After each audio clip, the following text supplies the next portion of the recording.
সামাজিক মাধ্যমে ভাইরাল সেই সিসিটিভি ফুটেজে দেখা যায় মাত্র কয়েক সেকেন্ডের এক মুহূর্ত। বাবা পোশাক দেখছেন আর ঠিক তখনই নিঃশব্দে কাছে আসে ওই যুবক। মুহূর্তের মধ্যে হাত ঢুকে যায় পকেটে আর সব টাকা নিয়ে সরে পড়ে সে।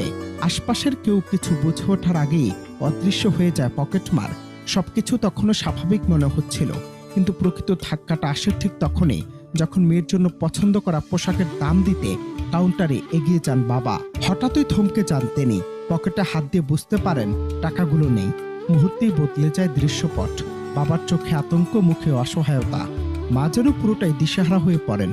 আর সেই ছোট মেয়েটি যার জন্য এত আয়োজন, বাবার পকেট থেকে টাকা চুরি হয়েছে শুনে নিঃশব্দে মাথায় হাত দিয়ে দাঁড়িয়ে থাকে, যেন এক পলকে তার ঈদের আনন্দ হারিয়ে গেছে।